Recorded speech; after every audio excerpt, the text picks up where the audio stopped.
Well, welcome everyone to LowCodeCon 2022. My name is Michael Cares. I'm your host. We're celebrating our second year with this global event focused on all things low code and open source. Our purpose is to bring together the low code and open source communities to share the experience and knowledge of thought leaders and experts from around the world. As the host company and organizer of the event, AOT Technologies is committed to the values of low code and open source, so much so that we developed our own free open source low code development platform, formsflow.ai, which is core to our vision of democratized development for government and business. Today, I'd like to introduce you to today's presenter, Zachary Woodward, who will be presenting today on public sector agility, building the flywheel. Zach has spent the last 14 years supporting the public sector, both in Canada and abroad. Just before joining the AOT team as the VP of Digital Transformation Services, he worked in the BC government as the Senior Director, IMIT Procurement and Service Design, where he helped to champion open source and digital development procurements through the creation of Sprint with Us, Code with Us, and the Procurement Concierge. Zach now leads the public sector engagements for AOT, supporting the global public sector audiences' needs for digital innovation and modernization, utilizing his experience in open source development and agile product management. Zach, over to you. Thank you, Michael. Good afternoon, everyone. Just one moment, I'm just going to clean up my screen here, and then we can dive into this.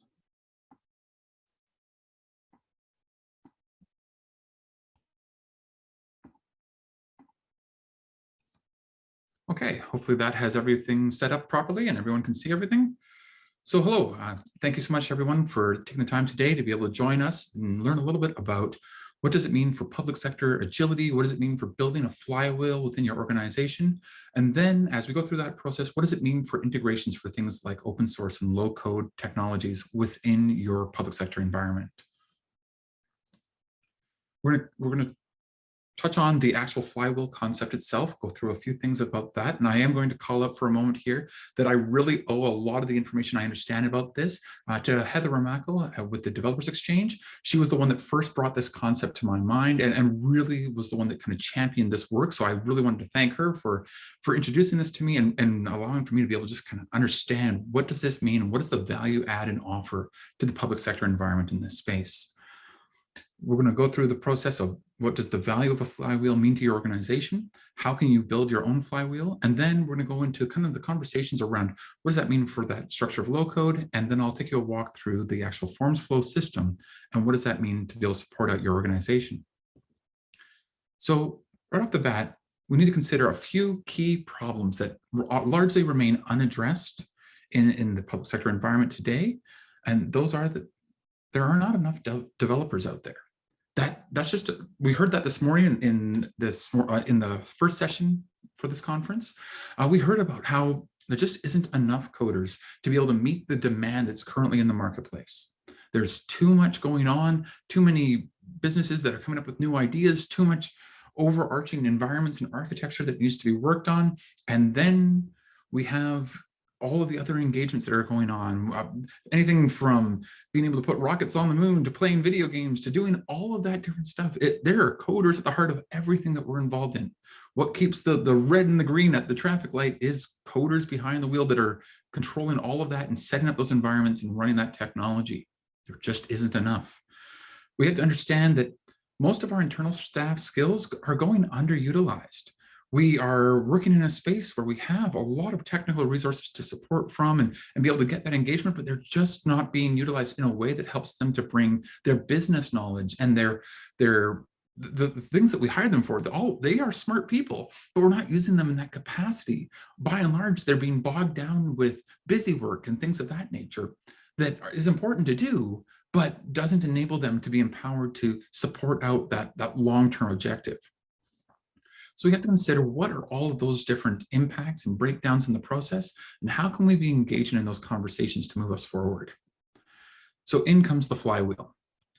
So this is just a quick little outlay of kind of what your flywheel would look like if it was operating at 100% efficiency, where what happens is you kind of start at the blue arrow at the top there, and you're going to work your way around through all of these different steps, while at all times prioritizing your strategy, metrics, and tactics. So I'm going to give you a moment here. You see this. We'll move into a little bit about the details and what this structure is. But first off, what you're setting up is an environment where you can diagnose your problems and understand what are the challenges that are being experienced by your business. You get to ideate on what issues can be resolved and what things operate within the normal bounds of your business operations. What are those that operate outside of it, and are they necessary? Are there things that are currently getting involved in your day-to-day work that are misdirecting you or taking up too much of your time to keep you from efficiently supporting out your prime directives, your core operational needs within your business area?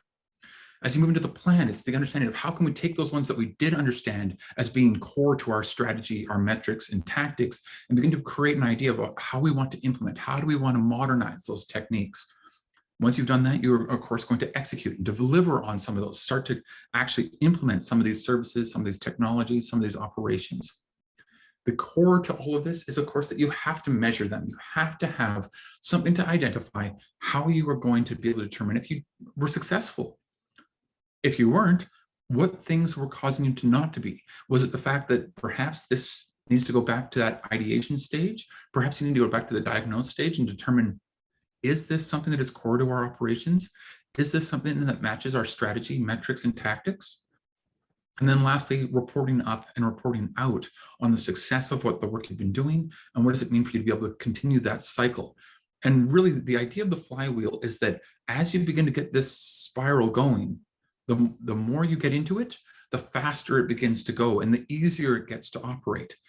That actually builds up that efficiency. It builds up the engagement from your staff, and it makes it so that they are able to be more supportive and more engaged in the conversations of what you are trying to accomplish in your business area. So first off, we have to consider that there is a lack of common understanding, often from staff, when it comes to what's happening within their branch, their division, their ministries. Often you'll find that branches have a good understanding of their immediate needs. They have a somewhat understanding of the division, and by and large at the ministry level, they may understand how their branch fits into it, but they don't understand necessarily what are the ministry objectives. And that's simply just because of the size of the organizations, the structure that kind of silos or perhaps isolates in some areas, and also just the fact that there's so many different branches and divisions working on core projects in a variety of different depths and experiences that we simply cannot keep up with every single one of them. But that doesn't mean that we shouldn't try to. It means what we need to focus on is that communication piece. So because we have a comment here from Gardner that they identified that 20% of CIOs or digital leads in the private sector understand how the technology that they're currently using operates across the organization. Often they'll know how it impacts certain areas, but they won't understand how it impacts all of the organization. We identified that in the public sector, it's typically less than 5% understand how it spans the entire ministry, how it spans the entire division. So that is a clear break from what we need to be focusing on. This is something that is tantamount to how you operate, how you set up your environments, how do you plan for the future? Well, if you only understand 5% of the objectives, only understand 5% of your technical scope, then it means that there's a lot of things out there that our people may be using, but they don't understand why they're using it or how they're using it. How many times do people go on and just download something on their computer because they go, oh, it's a tool that I can use that'll help me in my task today, but then they'll never use it again. But it still is something that's now bogging down the system. It's a random piece of software that was brought on. This is a very common thing that we see across not only private sector, but also public sector, heck, even in our own day-to-day lives, in our own personal lives, when we're off the clock, not working, and just kind of doing our own thing. How many times do we find ourselves just, oh, I'll just download the SaaS tool quickly because it'll just be something I can do quickly. It'll just be something I can do to solve that little problem I had, and then I'm done with it. And then just bogs down in the background. We have to consider that there is a lot to speak towards the clarity and the value add, and what does it mean for us to be able to communicate all of these sorts of factors. In a lot of the work that we're doing, there is a lot of that one size fits all approach. And when you do that, when you're pursuing digitalization, you find that that actually causes more breaks in the system than that modernization or that collective success, because inevitably not all sizes fit all, and everybody is currently operating in those different dynamics and those different directives. So when you're implementing all of these different tools and different technologies, and perhaps even different code bases, it creates a diversity that becomes untenable. It results in your environment being unsustainable, your staffing needs being almost unsustainable, because how can you make sure that you have people with that full range of technical abilities, from different coding languages to environmental exposure to the security needs and all of those different factors? We also have to consider, what does it mean to implement some of these really advanced technologies, the things that are AI, blockchain, the Internet of Things, when we also have to consider that currently the public sector across Canada is only still just implementing cloud functionality. By and large, this was a huge blocker for a lot of the provinces, simply due to the core requirement that our data be maintained within Canada. And that issue that came up where we went, how can we do this when all of the major cloud providers are located outside of Canada? It created these nuanced structures of private public clouds and all of these different environments that we had to set up within the province themselves to try and handle for that. Well, now that we're able to finally get beyond that, we're only just now as a public sector really modernizing into the cloud space, which puts us significantly behind the curve of the other technologies of AI and blockchain and things of that nature that the private sector is engaging in. And I say the we in the sense because as the public sector is championing this work, it's the private sector that is doing that work for them, that they are running procurements and engaging through contracts, the vendor community that then comes in and supports that effort and that work. But that still means that we are kind of, cart before the horse. We are behind the 8 ball. We are working towards technologies that are 5 or 10 years behind, simply because we're finally being able to implement those into our current environment. So then we move into the digital transformation conversation. This is all about how we can bring our current business models into our existing ecosystems. And what does it mean for us when we're trying to do that? Yet there still is that risk aversion. When we're focused on these small changes, often we're missing out on what is the real tangible opportunities that are out there. And you'll see this when it comes to any ministry, any division in the public sector. And I don't want to stress, or I do want to stress here, I'm not just referring to the BC government, I am referring to public sector as a whole, is that we see multiple ministries running multiple procurements, all for the same service, all being supported differently. There isn't that unification and understanding of what are those core services, those core functions that are going to support across the entire business model. There also isn't the strategy that's being implemented to identify what are those core tech stacks, what are those core environments that we want to work in to enable to streamline our resource demand, streamline the cost structures and things of that nature that would allow for that simplification, perhaps, of the work that's needed and the value add to the public sector. Often when we also consider this, the employees are not being considered or included in these conversations. More often than not, a lot of these upgrades and technological advancements are happening with a focus on the tech. And then as the tech's being built out and structured and all of those different things, usually the employees are being included in the last leg of the journey.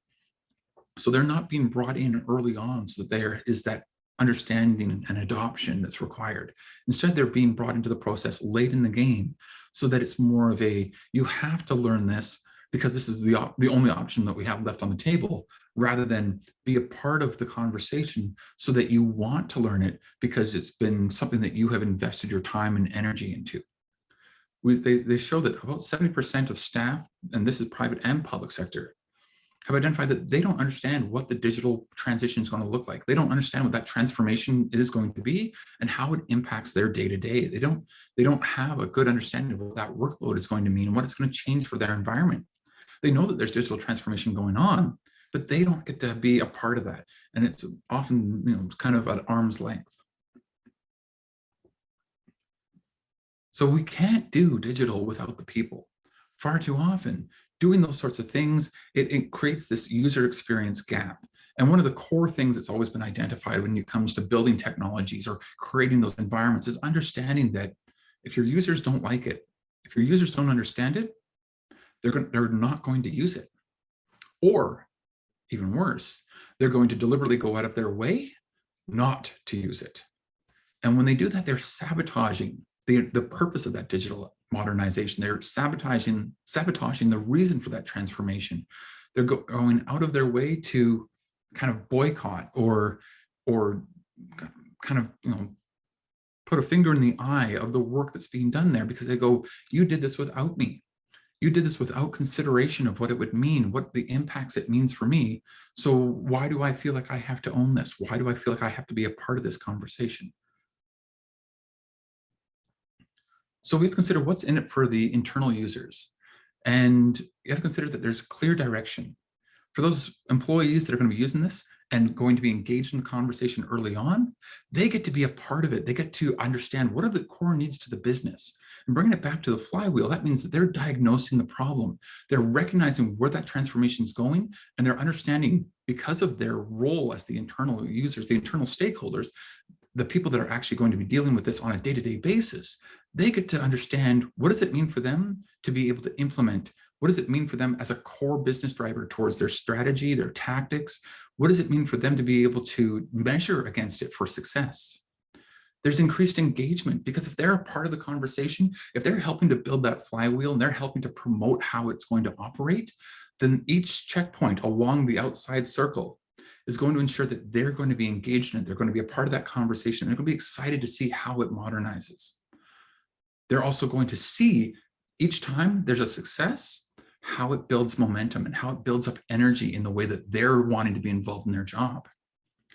And then, of course, with those KPIs, those results that are going to be facilitated either up to external stakeholders or out to your leadership, then there's the understanding of what does that mean tangibly. You'll be able to see the impacts of that flywheel. You'll be able to see those reports coming out that indicate that, we saw less downtime, or we saw more productivity, or whatever KPIs you're trying to support across your organization.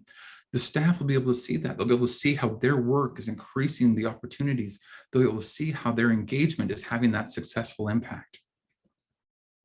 So when you're building your own flywheel, you have to consider, what is your vision and objective? And that is core to this. Again, that's where you bring in your strategy and your tactics. That's where you understand what is it that's at the center of the flywheel that is going to be critical and core to your operations. You only focus on your business drivers. There's lots of busy work that we get involved in our day-to-day, but that's the distractions. And we need to understand how we can itemize or separate those out, so we can go, these are the things that are critical to our success, and these are the things that slow me down. These are the things that distract me from being successful. We have to promote those business drivers and identify what things perhaps need to either be maybe handed off to a different group, or perhaps we need to create a new approach to be able to modernize and support out those different things that are slowing us down or creating bottlenecks. We need to consider the clarity and simplicity that comes from engaging in new tools and new technologies, and how that they can streamline that workload and keep us focused on what is only our business drivers. What are the things that we can do to help keep those distractions and those outside influences out, keep them from getting in and impacting the work that we're trying to accomplish?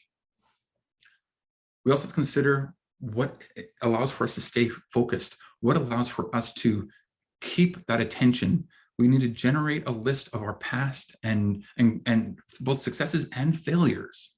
And this will ensure that we know where we've gone wrong and be able to recognize what were the trends that created us to lose focus on our flywheel. What were the things that distracted us so that we lost that momentum, we lost that energy? Did it happen at the diagnose stage, or did it happen at the reporting stage? What are those different things that caused us to be successful so that we were able to build more momentum and get that communication going and get the staff engaged and excited about the work they're doing? We need to consider, how do we make sure that this is consistent? How do we make sure that it's going to stand the test of time? If it works and you're focused on your strategy and your strategy is correct, you'll find that the flywheel will continue to want to spin. It will continue to want to be able to support those efforts. Whereas when you see that there are things that don't focus on that strategy, it will divert your energies away. So what can you do to reprioritize towards your strategic mission for your business area in either your branch, your division, or your ministry? And then, of course, the most core thing, and this, I know I've left it for last, but it's really because it is the most important thing, and I want it to be the one note that you really hear me say here, is that it's about your communication.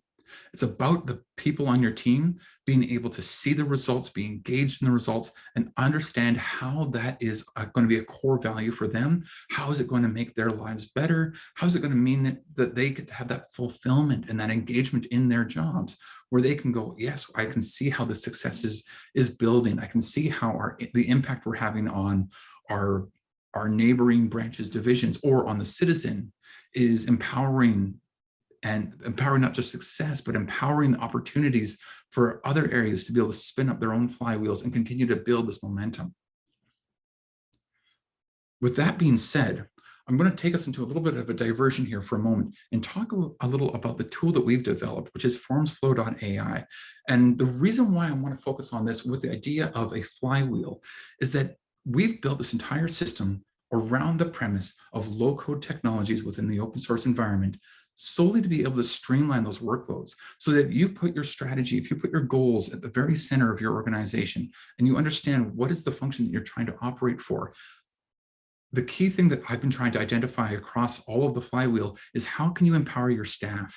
How can you get them involved in the conversation so that they're using their skills, their resources, their energy to be able to build up the momentum of your organization? And often with the technologies that we've been deploying across the public sector for the last 10 or 15 years, many of these are great overarching systems. They require scads and scads of devs and architects and all of these really senior people to be able to understand how they operate and what are the core functions there.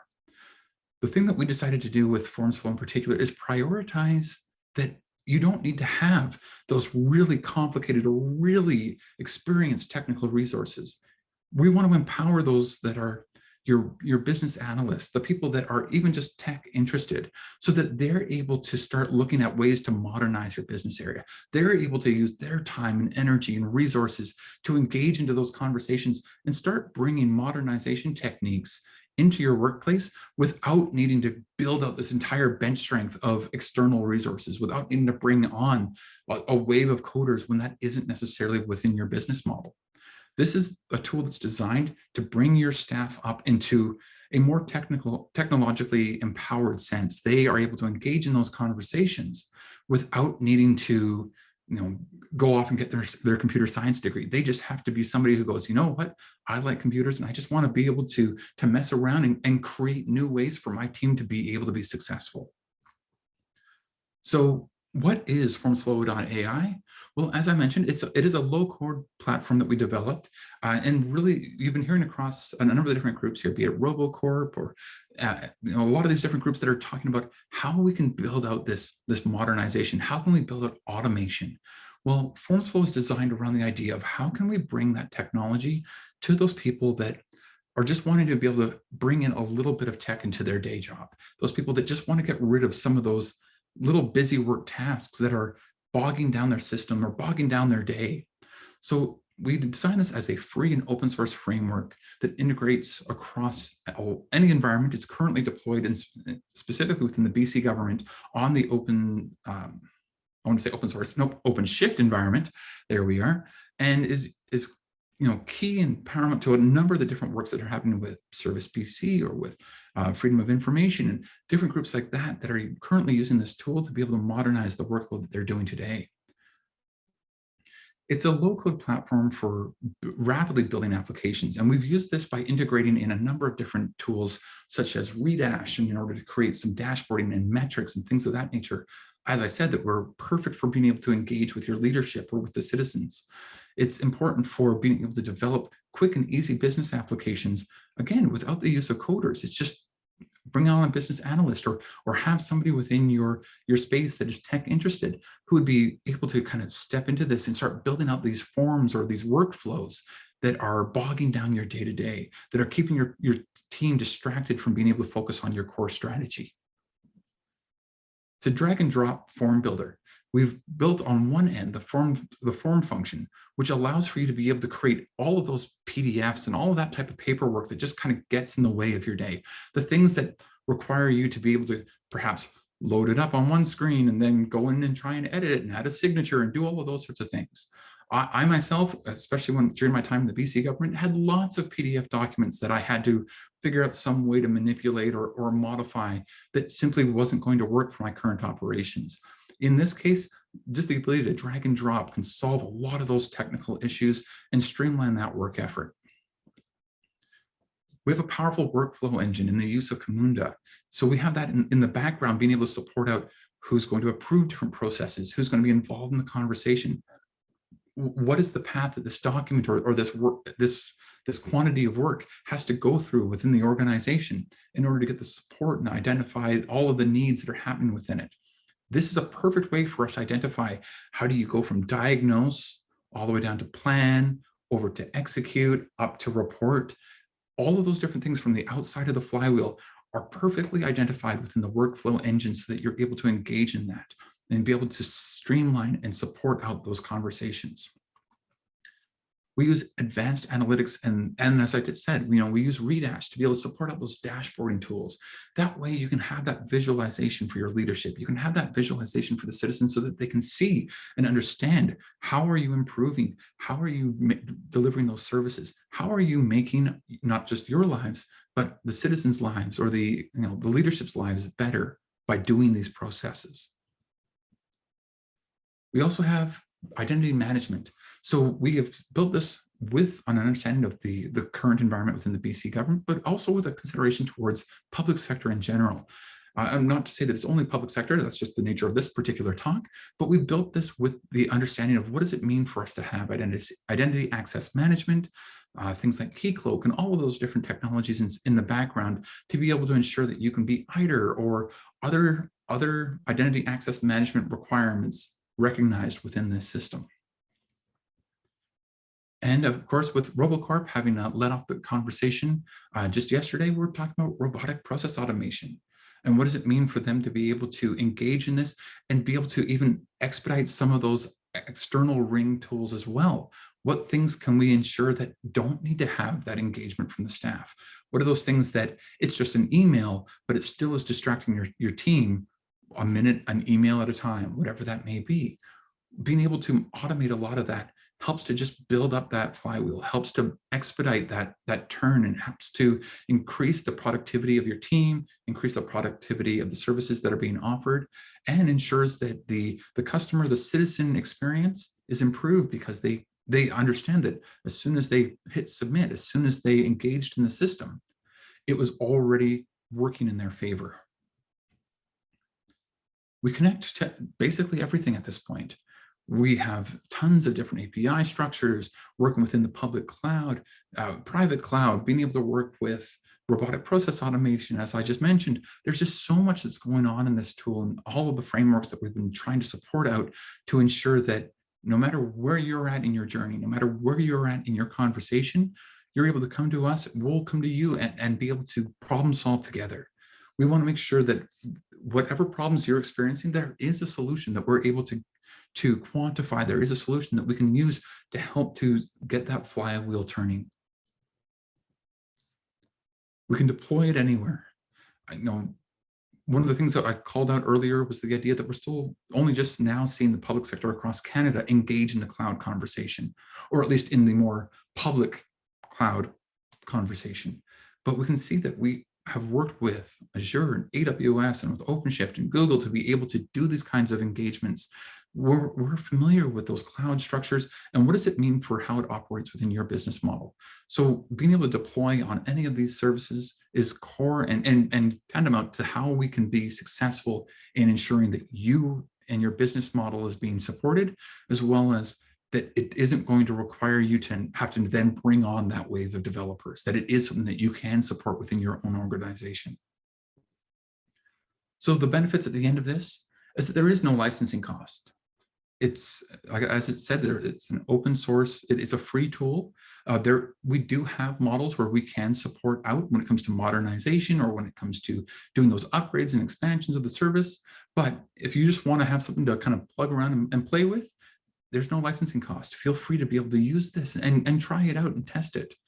There's an ease to how the system works, and it's designed that way. And I'll show you in just a moment, what does that look like and how can we support you in that space?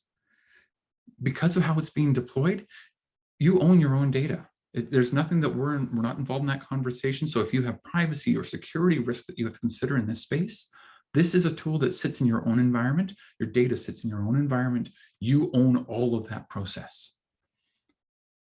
It's core that we focus on what is that strategy for you. What does it mean for that tactical delivery? What does it mean for us to be able to engage in that conversation so that you're staying focused on the center ring of your flywheel so that the system is deploying the external services and empowering your staff to be able to do that work as well. So with that being said, I'm just going to switch screens for half a second here, and I will pull up our forms flow system.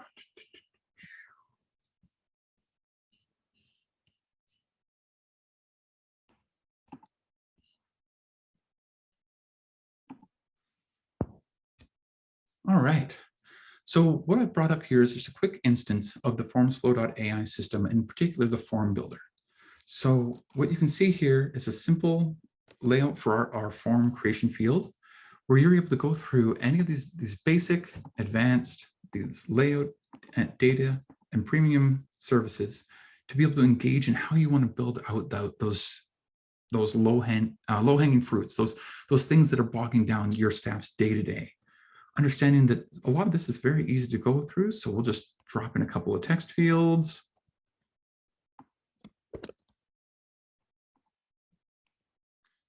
Drop in phone number.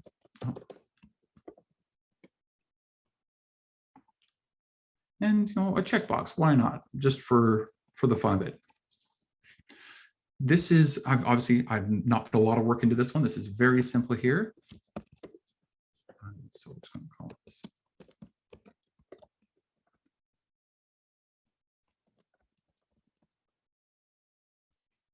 And now I've named it. I've created what this dashboard is. I've identified how I want this to be able to go forward. And what does it mean for us to be able to see this when it's actually going to be displayed out to our clients? So what we've created here, obviously, again, a very simple form. However, we've got incredibly complex ones that we're supporting across the province, where you can just then have this as a displayed form for people to be able to log in, be able to put in their name and phone number. Perhaps this is a contact us page. Perhaps you are looking to be able to build out different functions or forms within your organization. Perhaps it's just one of those situations where you want to get rid of a lot of those PDF documents that are building up your day and taking so much time out of the workload that you're focusing on. For a second here, I'm just going to pull up this animal vaccination one. And you'll be able to see, oh, it's not published. I'm going to pull it up through the other form, through the view and edit instead. As you can see, here's one that's a little bit more detailed. We can identify the animal, we can identify who the owner is, and who the doctor is that's currently overseeing the vaccination of this particular pet. So you can see that there's a lot more detail that just went into this one. And even this is a very simple form, but it allows for us to be able to expand on a lot of those structures. If we go into one of the other ones that we have here, pull up the annual sport one, you'll be able to see, again, very simple, very straightforward. We're able to identify some of the key things that are being brought up here to be able to engage in those conversations. These are all just quick little test ones that have been put forward in this particular environment, but it helps us to understand how simple you can build some of these when it just comes to grabbing an icon, dragging it over, clicking save. This empowers any staff at any technical level to be able to start filling out these forms and creating their own opportunity to be able to gather information, to be able to maintain those records within your organization, and to be able to support out a lot of the work that's happening in your day-to-day. So again, just being able to do that quick drag and drop, and you can see how it forms out and builds out that structure for everything here. There's a lot more modernization to this and a lot of things that we can do, but at this time, let's move on to what does it mean across the admin. So we're able to, in this space here, identify who has access to which forms, how are they going to be either approvers or reviewers in the system. What is it going to mean to be able to transfer that information from one record to another? We can go through our processes. And this is here where we would go to our BPMN, and I will just pull up one, for example, where you can see how the requests are gathered and how it'll work through this process so that the form will start here. It gets submitted for a reviewer. the reviewer either approves or rejects it. It will update the application, and then it will complete that particular document. This is a very simple, very linear task, but this can be as complicated and robust as you need depending on the structure of your organization and what your branch or ministry looks like. These are just some of the pre-approved or the generic ones that we've created here to be able to support out that work effort. But there's a lot of ones that you could also modernize and continue to expand upon to be able to respond to your particular work environment. We understand as well, what does it mean for that intake of forms? Once somebody has gone into the system and submitted those details, you're able to go through here and see any that have been submitted, their date and timestamp. So we have an audit trail to be able to support out that record keeping. And it allows for you to be able to go through this and identify what is the status of certain documents. Are there things that need to be considered in this space that still need to be evaluated? Does it need to go back to the original user, etc.? All of these things are designed to expedite that workload so that you don't have to restart the process. You don't need to re-engage in the conversation. It's all kept concisely to what your business operational needs are.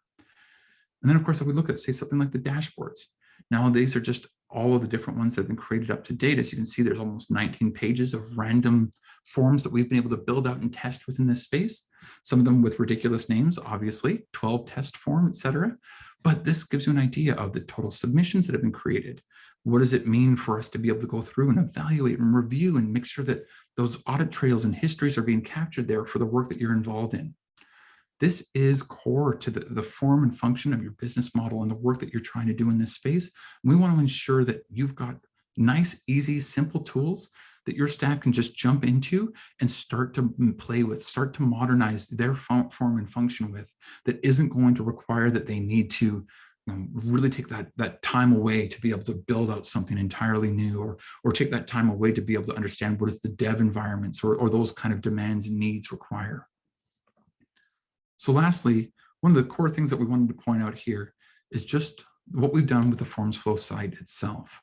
So here we have the main page for formsflow.ai, and you'll be able to go through this and be able to watch any of the videos or get any of the informational guides that we have here to be able to support out the journey that you're going through when it comes to helping to modernize and technologically empower the staff that you have on your team. One core thing as well is that we just have implemented the Try It Now button so that you can go on to here, click that button, and it will bring up an instance that you'll be able to deploy within your own environment as readily as any other kind of SaaS tool that's out there in the market today. We've really designed this to streamline and simplify this work effort just for that easy early engagement and onboarding.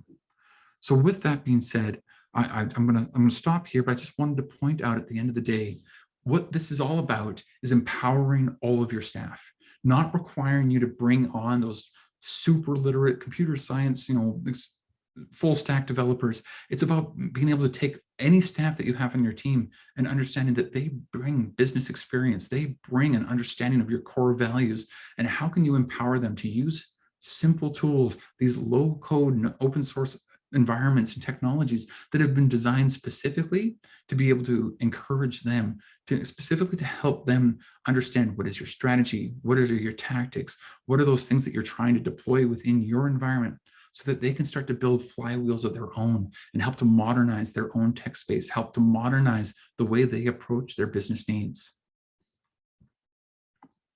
So with that, I'm going to toss it back to Michael or Richard for us to move on in the conversation here. Thank you, Zach. Thanks for the presentation. Appreciated. Thank you, everyone, for attending today.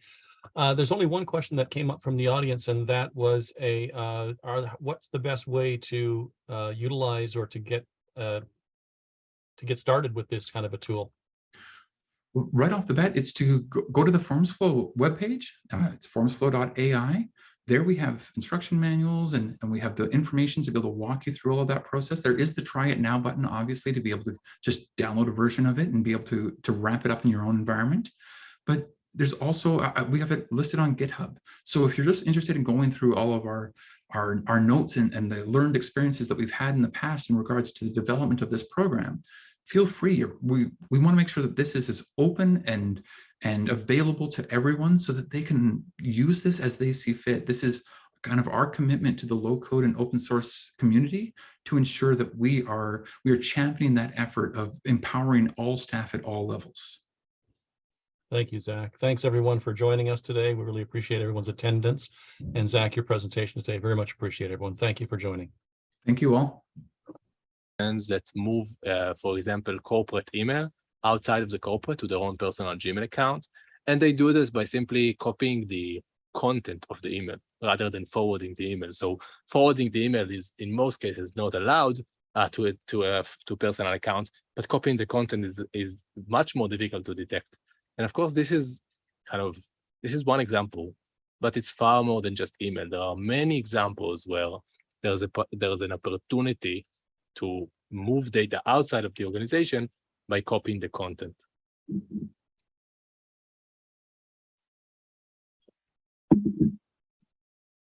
Another thing to worry about is that these kinds of applications, of course, have access to business critical data. They can just be used to do malicious operations. And so this example, for example, this one is an example of ransomware. So essentially going through a SharePoint and encrypting that SharePoint. Of course, this is a malicious usage, right? This is not something that somebody in the enterprise would just do. But this is what security teams need to worry about and need to be able to catch. And so we can try and find ways in which they are able to spot this kind of problem. Here's another problem. In many cases, low-code, no-code applications plug into the rest of the enterprise. It could be SaaS, it could be on-prem. Now, when you do this, when you perform these connections, you need to make choices. Those choices sometimes include information about the type of authentication that you would do with the different data sources. Here's an example. So many of the platforms allow you some sort of a connection to an FTP server, so a file sharing server. This is great, but most of them offer two types of connections, FTP and FTPS. Now, from the security perspective, the S stands for secure. So if you're using FTP rather than FTPS, the entire communication is plain text, which means everybody that listens to the wire that is listening to your network can view the information that is going there. But this is not something that we can expect, especially not from business users, right? This is not really part of this is not a really reasonable expectation to have. And so the main point here is that when you create connections, it's really important to figure out that you're making the right choices. And if you're not sure, reach out to somebody that can help you make those choices. In many cases, these details look like very minute details. Like here, it's not really clear that if you click on FTP, it will be very dangerous. But it is still very dangerous. Here's another example: misconfiguration. This is something that we see across the industry. We've seen this with public cloud again and again. But essentially, in many cases, there are security features that are put out there to protect applications, but you need to make sure that you're using them. Adversely, there are features that make sense in some contexts. So, for example, having an application where anonymous users can access the application or can access the API of the application makes sense, because in some cases you need a web application where everybody can just view the application and perhaps sign up. But of course, it depends on what kind of information you're exposing to those users. So let's see how this can go wrong. You'll recognize this from the slide I had earlier. This is from the issue that Microsoft had about a year ago, where basically the default setting for the API that is exposed by one of their low-code applications, a type of low-code application, had it so that anonymous users were able to access the API and fetch all of the data behind it. Let's see how it worked. So there's API access. This API access allows you to access access information that is behind that application. And you can see that the portal, the actual URL for that application, is almost kind of the same. So there's always this domain, the portal apps, poweruppsportal.com, and the subdomain belongs to the customer, so it differs by the customer. And the API endpoint was always on the same address, so with the underscore data. That means that from a hacker's perspective, it's very easy to iterate through those domains, so those subdomains, so just figure out all of the websites that are behind this endpoint and fetch their data. Let's see an example of how this looks like. So when you go into that endpoint, you'll get this particular response, and you can see that from the response that I have the ability. Again, I'm not signed in here. I have the ability to view 3 separate entities. One is the default; it really has nothing. The other one is the entity form set. That's basically the Power Platform's way to save responses to forms. And so again, it's not really interesting. But there's also this global variable entity here. Let's see what's inside. So inside, we are hard-coded access keys to Azure, Microsoft's cloud. And this is actually a real example from a large financial company, which we found kind of just by browsing online, looking for these problems, and then, of course, notifying the customers that have these issues. This was also already mitigated. So you can see the problem here, of course, and also you can see how this problem could occur. But actually, this is very common that you can get these configurations wrong. Another risk I like to point out is injection handling. You really need to make sure when you create any sort of query to database, any sort of parsing of user input, that this user input is sanitized. This is not only true for low code, but it holds for low code as well. It's not enough to trust your vendor to verify that the text fields have been sanitized, because it's important to know where this information is going. So if you're plugging in queries from users and you're using them directly on a database, that's very dangerous, and I really encourage you to talk with your security teams.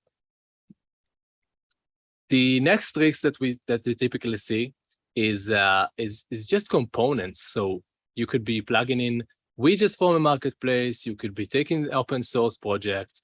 You could be using all sorts of third-party connectors. Those have a risk of being vulnerable or potentially malicious. And so security teams are investing a lot in categorizing these, finding where these vulnerable or potentially unmanaged components lie. It's very important to have, so the problem here is basically lack of visibility into the kinds of components that you're using. And it's very important to make sure that you're using components from a certified place that are trusted. The next one is about just handling of data. So let me give you a specific example. In one of the organizations that I worked with, it's a large IT company, the HR team created a giveaway campaign where essentially you can donate money to charity. And the enterprise would kind of put $1 on every dollar that you spend. This is a very cool cause. And so they created an application that allowed employees to plug in their credit card, write the name of where they want to donate their money and how much money they want to donate. The credit cards, along with the user information, were stored in text in a database that was available to the entire organization. Now, I don't think it's fair to expect people from the HR team to know how to store credit cards, but that's exactly the problem here. I mean, in one case, it's really cool that the HR team was able to do this, but of course, there's a large security risk. So, of course, any data that is sensitive, secrets, potentially personal information, person identifiable information, finance information, those should all be managed properly. And so bear with me, we only have a couple of two here left, but so let's see the next one. One of the things that is critical about low code is that there's just a whole lot of application. So it's easier to create applications, it's easier to maintain them, and many more people can create them. So of course you end up with lots of applications, right?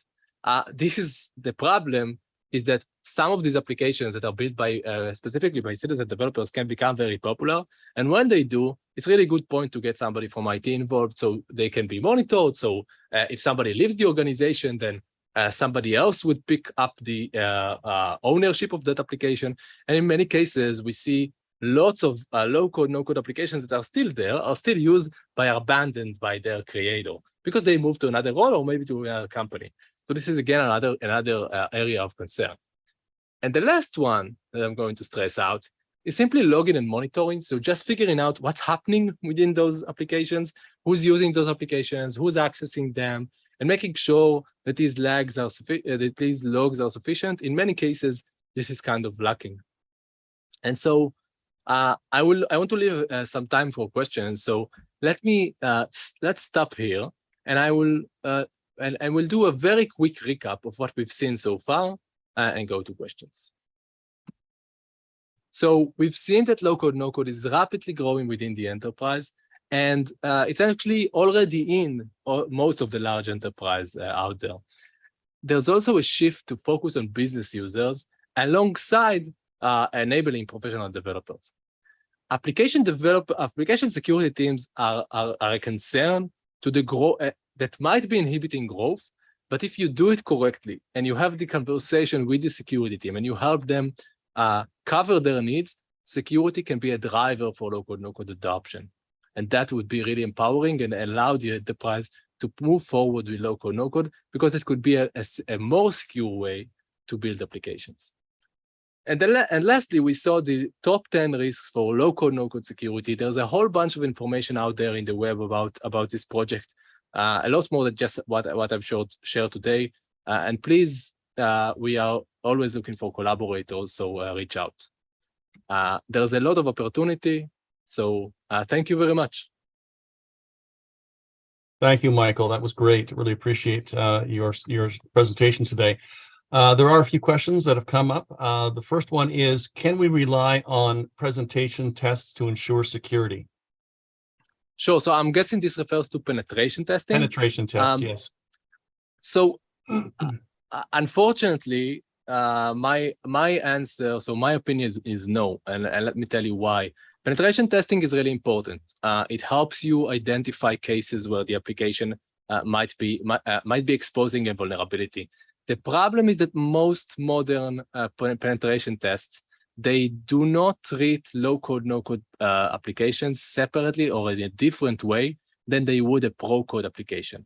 And then many of the problems that you'll find are not actual problems because they are not part of your responsibility. You won't know anything. You won't know what to do with them. They're part of the platform itself.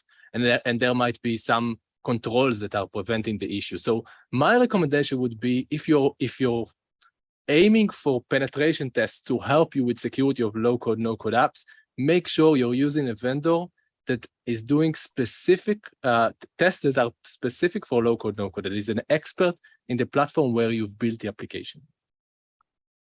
Thank you. Another question has come up.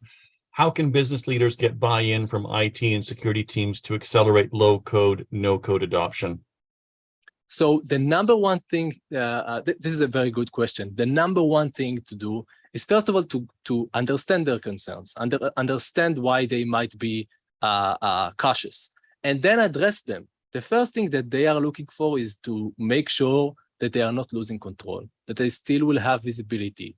They will still be able to govern and to find those cases where they need to intervene. Work with them to make sure that they have visibility into the platforms that you're choosing to develop on. Make sure that they have access to those platforms, that they can use existing capabilities within those platforms or external solutions to gain visibility into those platforms. And most of all, open up the conversation. Excellent. And then the last question I have right now is, with citizen developing applications being done so rapidly, how can we ensure our environment stays manageable? That's a very that's a tough question. I don't think that relying on manual processes could help. We've seen the large numbers; those are pretty much out the window.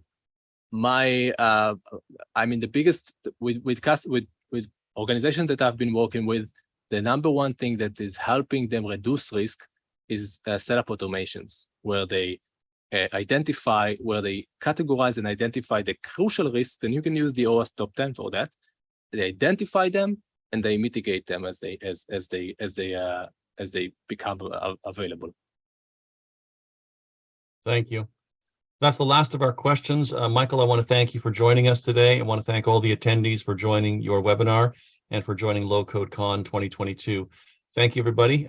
Please look forward to the next session coming up today and 3 more tomorrow. Thank you for everyone for your time. Thank you very much.